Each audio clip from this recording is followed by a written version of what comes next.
This car right here is the car that Bobby Allison was driving in the 1979 Daytona 500. You know, the famous one where everybody was fighting and basically put NASCAR on the national map. This is the car. Tim Walker is the owner, and he has a heck of a story as to how he acquired this thing. I had looked for this car for 39 years. I took a job in Chattanooga because I had heard stories of the car being there. I took the job, and Stevie Allison can tell you, because I heard it was in the area. And this is one that I always knew it was going to be something one day, and it is now. That's why I preserved it as I found it. I've got the original intake, the box top intake for it. I know where the original parts are. Let me take you around it. Yeah, okay? What are the details on it that make it authentic and identifiable as the car? Because it's... Well, when it first showed up, Don Miller said, well, they can reproduce these. They can build them. They're not that hard. And I said, well, Don, something tells me that this is the car. I've learned a long time around cars, if you don't take the chance, then you'll never know. Well, when it showed up to Don Miller's museum, Bobby Allison was there, Don Miller was there, and I'll never forget Bobby's and Don's face because it was raining real heavy that day. Bobby had, if you ever have him look at a car to get it authenticity for the car, he'll walk right up to the front suspension. It was on a flatbed, and he walked right up and he smiled, because look at the date on the wear and the age of all the decals. How could this, and then me looking at the suspension and looking all around the car is, why would somebody do all this work and let it sit? Yeah, it has this unrefutable race wear on this car. That's correct. The paint chips, and even up here I noticed when we were walking around that it has rock chips in it that were just painted over. Right. So they're still in there, right, but there's fresher paint on top of it. It just, because, like, this grill used to be chrome at one point. It's all sandblasted. Like, you can't reproduce that type of wear without going and racing it. That's true. And another sign is, look at these bumpers would stick out, but they've cut a section out of these, brought them together, and welded them up. And under the hood, it's ratty, folks, but it remains the real car. I think it's cooler in this form than it was if it had been stripped and repainted. Yeah, and here's my biggest dilemma is, do I partially repair the paint and keep it original, or do I go ahead and restore it to a T? That's been a really tough question, because this paint work right here is history. And a good friend of mine, Joey Knuckles, that raced on this team, that worked on this team, worked on this car, worked for Bud Moore, told me that it just, when he walked up to it, he just knew. And then I took it down to South Carolina and let Greg Moore, and I've got pictures of, and I've got the documentation of all that. Greg Moore walked up to it and just smiled. He said, I can tell you right now, this is the real deal. Let me show you under the hood real quick, if you can help me. This hood weighs not as bad as the Matador. Okay, that's good. Can you see that? Now she's wanting to roll. Yeah. But you look at all of this. It's still got the headlight bucket mounting in there too. Yeah. you could pop those panels out and put a headlight back in this thing. Yep. Insane. And here's the connection also, is my dad used to double date with Banjo Matthews in Miami. The one thing that really shocked my dad was the talent that Banjo had for racing, and my dad never knew he had it. He ended up working on the crew for Banjo's team during the beach race. Part of this main bathtub bar up top is bent. What is that from? How did that happen? This is probably the accident that junked the car. Do you know what was the last time that this car was used? What are we looking at its form? Greg Moore can answer that question. When Greg Moore walked up to it, Watch your fingers. Old cable. There you go.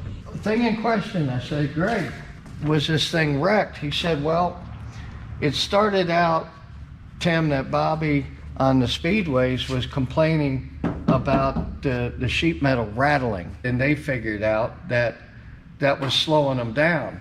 So they virtually skin wiped the whole side to settle the rattling down. That's what I was told. I wasn't there. That's why it has so much Bondo over here. Yes, because it's just a piece of tin behind here. And you get air traveling all around this thing. Something's gonna rattle. Greg Moore walked up and he said there's only very limited Bud Moore engineering stickers. He remembers, putting that decal on the dash. Another decal. He remembers putting this decal on. But there's this piece of tape that's right here, a piece of duct tape. He walked up to that where you put the jack. Yeah. He remembers that. That's why it's still hanging. Let's see, interesting out of this vinyl, how much it has just shrank shrank over the years. Yep. And the guy had it in his garage for all those years, but it's just time. Yeah, what is the progression of this car being a Bud Moore car to it leaving Bud Moore Engineering's possession and then ending up with you? What was it doing that whole time, and how long was it? Sitting in a garage for 39 years. So he sold the car to somebody and that guy kept it until you bought it? Because Greg Moore remembers loading the car up. Joey Knuckles said back in them days they reused all the parts that they could. Suspension parts and everything else. They just reused everything. So that's why you see it in this state. This is the state I got it in. It was on the casters when you got it? No, I made that unit underneath there. Back they come. Bobby Allison stays in that fourth position. Yeah, there's some things in here that you just couldn't copy, like the way that switch panel was kind of crudely stamped together, and Yep. the weird quirks and nuances of the way they used to do things. Everybody did them their different way because there wasn't really any way to share what you were doing with everybody else. This is when you had race secrets. What's in the trunk? Let's look in the trunk. I want to see what the trunk looks like. Heavy. Extremely heavy. Yep. So it's gonna roll away. Yeah, I built it a little bit too well as far as rolling, because it'll go in the wrong direction. Is that brown? That's okay. oxide primer. Okay. I can't tell if that's Yeah, paint that's- or if that's... Yeah, that's oxide primer. And look at the weather stripping, how it just crumbled. The fact that this car actually had weather stripping is cool. Yes. Do you notice anything interesting? Yeah, if you like look under the car, you can see where they've had to like make repairs and stuff, and how they Go ahead. shifted over, like the shifter had to be moved over, so you can see where they patched it up and everything. And there's still like the bolts for the passenger seat that would have been there. Now, I would imagine Bobby's not the only guy that drove this car. And I know you explained this to me before, but I don't know if it's on film yet. It's hard to refute that this is a real Bud Moore Bobby Allison car, but how do you know what about it told Greg and those other guys that that is the car from the 79 Daytona race? Probably the one thing is, like Bobby, they went up to the suspension. And it's unmistakably the fight race car. Got that on paper, got it I got it documented by the people who worked on the car at that time. So they had different front suspension configurations on different cars that they had at that time? Right. And They weren't all the same. Different things that they identified with. A lot of times I can look at the other cars, look at the fender flares. Now, if what Joey Knuckles is telling me is right, which I believe anything that a lot of things that Joey says, but these were VW flares. I don't see really the workmanship inside that would, you know what I mean? Yeah, there's not grafted in there. That flare bulge is part of... Right. Now, did they butt weld, Yeah, you really can't see. Do you see a seam anywhere? I don't. No, this looks like hammered. Like it was the original fender that was hammered out. You can see the, you can feel it. Yeah, you can see the hammer dents on the inside. Yeah, you can feel all of it. Was it the back fenders maybe that were grafted? Take a look, because I haven't had a chance to really... Yeah. Okay, yeah. I can see that, yeah. That is absolutely. Multiple pieces. Yeah. It's still got hammer marks in them, but it's spliced together. Yeah, look at the seam. There's absolutely a seam there. Let's see what the other side looks like.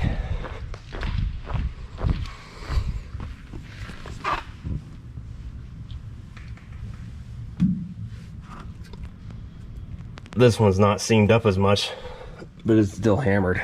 Okay. Now,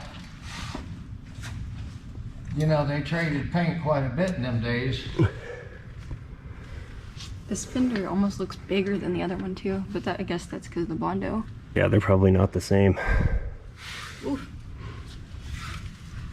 Some of this damage in here looks like it happened yesterday. It's like crazy how well preserved it is. If you come back here and you stand between this rear fender and that rear fender, like it affects the body lines. So like it goes up into this body line. Yeah. And then on this side, look. It doesn't, yeah. Like they weren't super concerned about it being equal. Or maybe it has something to do with aero. Who knows? And I'll say this on record, when I was building the Charger, I was block sanding the car, wanted it nice and right. And Don Miller walked up to me and he said, "What are you doing with a block sander?" He said, "Tim, these things were tools. They weren't there. They were a 50 or 100 foot car. As long as it had to look good 100 feet away, it was fine. They were mainly tools back in those days. Now you got pretty panels that you just replace. Back then they had to work with what they had. When they were taking the pictures of this car in the infield of 79 Daytona, I was with Bobby there. So I knew it when it was new. And then what happened after that, it was just so hard for me to try to keep up with. Why don't we call Greg, see if he answers the phone? Maybe he would say exactly what the aftermath of this car was. Because in that Daytona race, the door was all dented in from some accident he had been in. I'd really like to know what, you know, how many more times was it raced? And what race is this from? For reference, to those of you who don't know, Greg Moore is Bud Moore's son. Hold his headrest in. Now look at the picture of this car in 1979. Look at that headrest and compare that to what you're looking at right now. I don't know about you, but it's little details like that that make the authenticity of this car. On top of that, those 3 window bars up there, I thought that would be good to see. And you know what? They are not on this car, but you can see the holes where they used to be. I guess the bad part about being my age now and growing up with all these guys, because most of us have hearing aids and crutches now, or walkers. Some things that you never thought, you didn't think of back then. Let's go under and see some more of what's going on in here. Yeah, even though there's no front suspension in here, you can see how it was. There would have been a straight control arm like this with the spring in it, and then it had another locator attached to this, looks like a little hind ball there, that would come out like that instead of the double A-arm deal like the Chevelle style that they evolved into. Might as well we'll just crawl on in here and hang out, see what it's like to be Bobby Allison's engine. Oh, this is neat. We got a Ford part number on there. Hey, Mr. Moore, how you doing? Oh, say Greg Moore called him back and Oh, okay. We're pretending to be a radiator. Look at all those rivet holes in that grill. Okay, I should probably get out of here so we can see what he's doing. right. Well, he's right. Okay, he's right here filming, and Mitchell, you're on stage with Mr. Greg Moore now. We were just wondering, whenever Tim brought this car to you to authenticate, what about it makes it undeniably the 79 Daytona car as opposed to just one of the cars that you had back then? How many cars did you have back then at that time? Yeah, well, back in those days, in 79, we done good if we had like 3, 4 at the most. But yeah, that no doubt whatsoever. I mean, everything from the gray speckles of paint that we put on the inside, it was a water-based type deal where it didn't weigh much. Roll bar placements, gussets. I know what to look for on that thing, and that's the right car. No doubt about it. See, back in those days, you just didn't throw cars away. The original Thunderbird that we put together was actually a car driven by Buddy Baker in 76. The one that won the 500 with in 1978. We reskinned it, but it was not a brand new chassis. Best I can recollect, it was a Buddy Baker car had a new front clip that been put on it. Because I remember even for tax purposes and stuff, we used to describe a car as the car was mainly the midsection, and the front clip was one thing, and the rear clip was another. Our sponsorship with Norris, I will say about $180,000. Wow. Which that was a tremendous amount of money for us back then. Yep. Basically, the thing with Bobby Allison was put together by Daniel Matthews. Bobby had the ill-fated deal with the Matadors.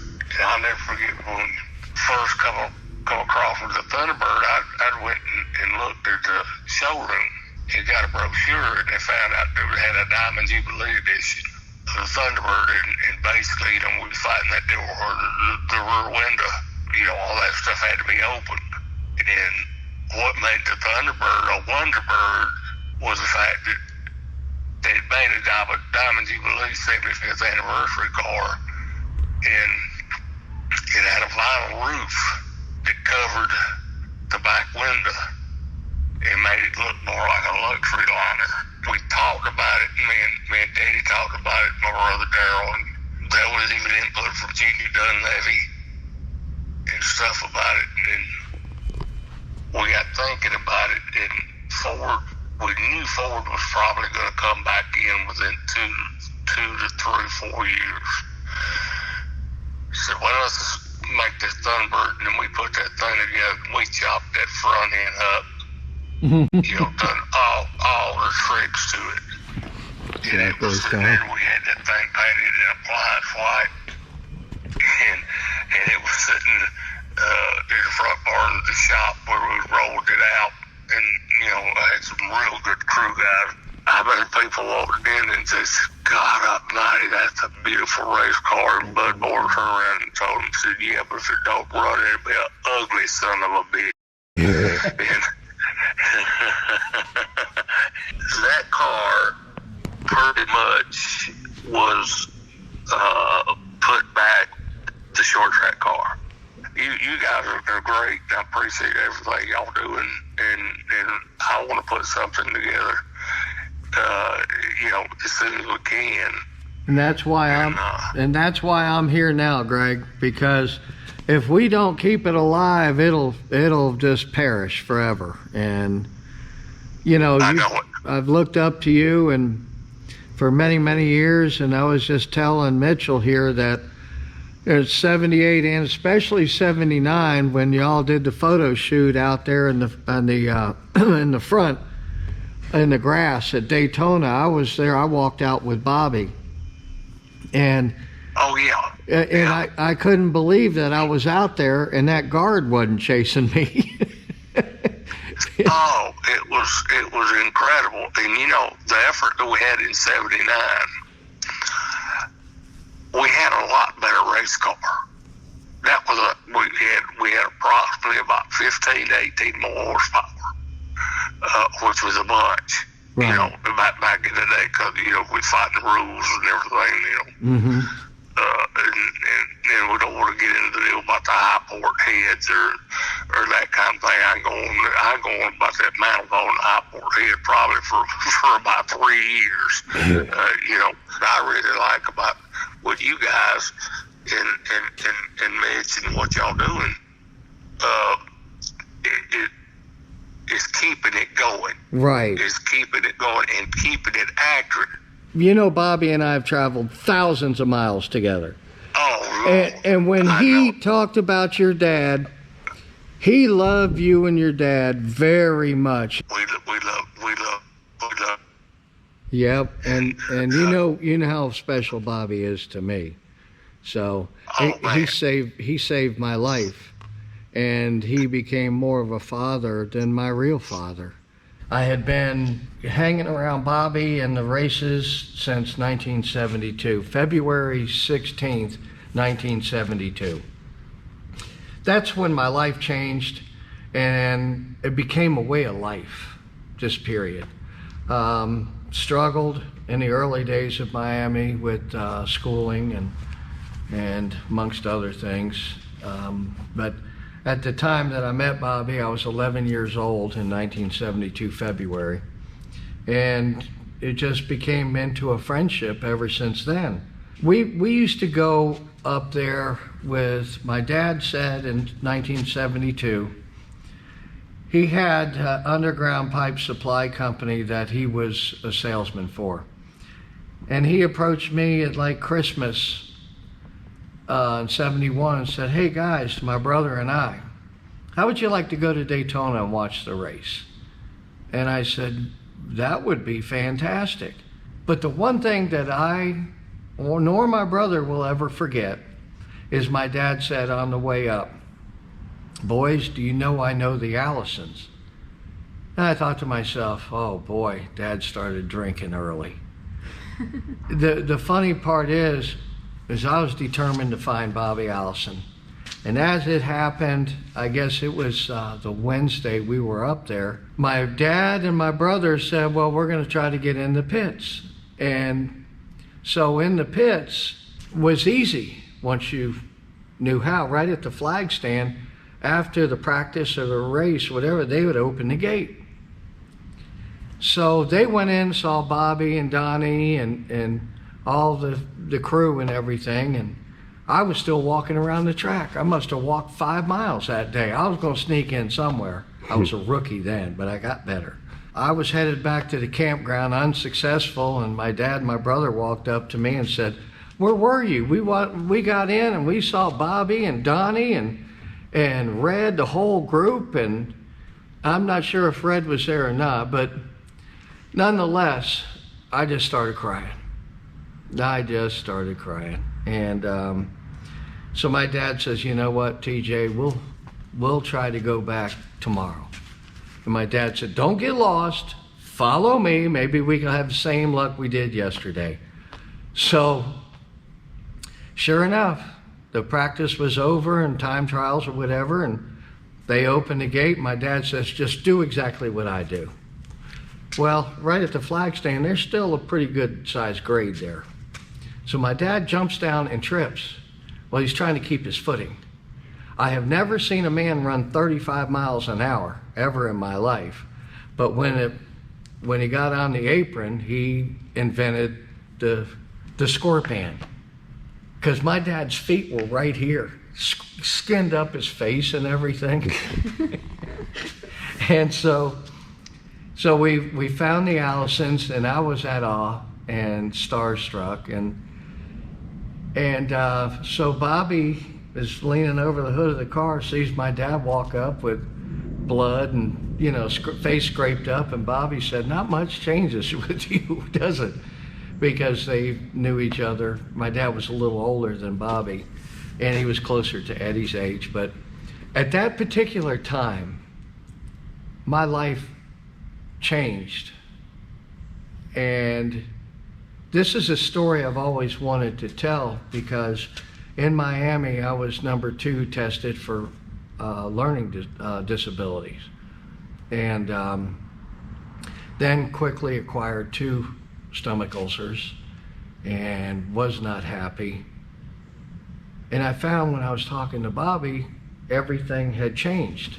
So that's when my life had changed, and I built more confidence after talking with Bobby.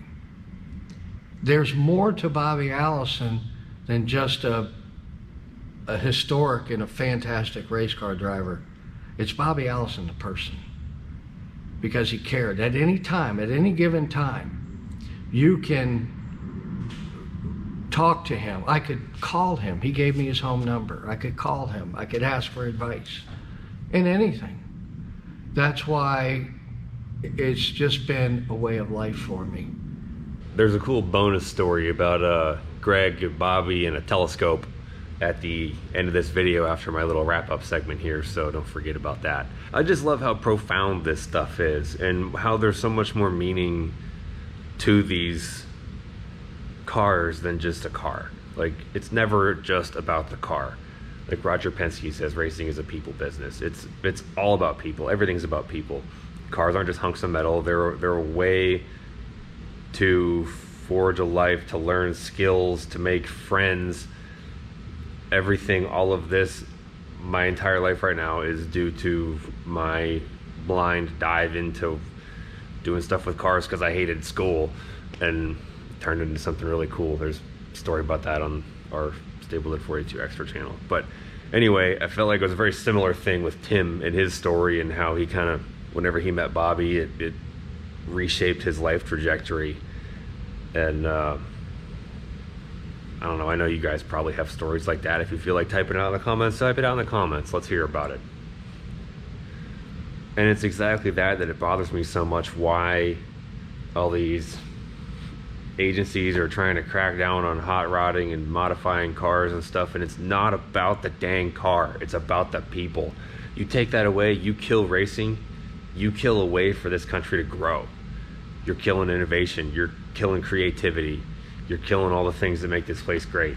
Now, I can't fix the world by myself, and it's such a daunting thing that you wouldn't think you would even try, but I know that it got stupid one person at a time. It can get better one person at a time if each person affects their own circle of people. And in my case, the biggest impact that I can make is doing exactly what we are doing right now, promoting and preserving the history of motorsports. Because promoting and preserving the history of motorsports is promoting and preserving the values that made everything so great at one time. The same values that have slowly been eroded away over a period of time, one person at a time. And I want to bring that back. If you want to bring that back, then suit up, let's go make a difference in your space. I don't care if you see 5 people every day. Be an inspiration to those 5 people. If you feel the same way I do and you want to support the channel, you can send this video to a friend. Make sure you're subscribed, hit the thumbs up. And if you really like to, we'd really appreciate this. You go to staplesandautoworks.com and check out our website. You can find yourself a hat like the one I'm wearing right now. We got shirts, decals, we got hoodies too. I'll show you the hoodies. They kind of got the old driver's patch looking logo on them, and the Buick on here is actually inspired by Bobby Allison's Stavola Brothers Buick, because I love that car. And this is what's on the front. Sorry about my terrible product presentation here, but that's not important. You know what this is. We have those in shirt form and hoodie form. You can get the hat to match too. Sorry, mine's a little bit worn out in the front. Yours will be nice and crisp like this one, Richardson 112. An eagle on the side with boom tube wings, and he's holding a wrench because it's cool. Meeting Tim is really a blessing because he knows so many of these, glory era guys. You haven't seen the videos as a result of this yet, but he has put me in contact with more people in the last 3 weeks than I could drum up on my own in 2 months. And surely the next few months of this channel are going to be an awesome ride. So buckle up, because it's going to get fun. Bobby Allison, I remember, he drove briefly in '67 with the Mercury Cyclones. And I can remember Bobby always said, yeah, it was a good deal. And I was only 10 years old at the time. And we lived on 500 Fernwood Drive. And Bobby come by. And I can't remember exactly.